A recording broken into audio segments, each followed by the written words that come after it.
IPL 2024 సీజన్లో విరాట్ కోహ్లీ పరుగుల వరత పారిస్తున్నాడు. 5 మ్యాచ్ల్లో 316 పరుగులు చేసి టాప్ స్కోరర్గా కొనసాగుతున్నాడు. అయితే కోహ్లీ చాలా బాగా ఆడుతున్నప్పటికీ అతడు ప్రాతినిధ్యం వహిస్తున్న రాయల్ ఛాలెంజర్స్ బెంగళూరు జట్టు విజయాలను అందుకోలేకపోతోంది.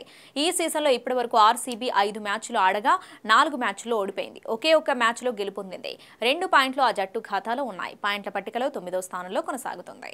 ఏప్రిల్ 11 గురువారం ముంబైలోని వాంఖడే మైదానంలో ముంబై ఇండియన్స్తో రాయల్ ఛాలెంజర్స్ బెంగళూరు తలపడనుంది. ఈ మ్యాచ్ కోసం జట్టు సభ్యులతో కాకుండా విరాట్ ఒంటరిగా ముంబైకి వెళ్లాడు. ముంబై ఎయిర్పోర్ట్లో కోహ్లీ ఉండగా ఓ ఆసక్తికర ఘటన జరిగింది. అతడు కారు ఎక్కేందుకు ప్రయత్నించాడు. కారు మధ్య డోర్ను తెరిచేందుకు ప్రయత్నించగా అది తెరుచుకోలేదు. 2-3 సార్లు ఓపెన్ చేసేందుకు ప్రయత్నించినా లాభం లేకపోయింది. డ్రైవర్తో మాట్లాడినా ఉపయోగం లేకుండా పోయింది. చివరకు చేసేదేం లేక ఫ్రంట్ డోర్ ఓపెన్ చేసి డ్రైవర్ పక్క సీట్లో కూర్చున్నాడు. ఇందుకు సంబంధించిన వీడియోను ఇన్స్టాగ్రామ్లో పోస్ట్ చేయగా వైరల్గా మారింది. ఈ వీడియో వైరల్గా మారగా నెటిజన్స్ సరదాగా కామెంట్ చేస్తున్నారు.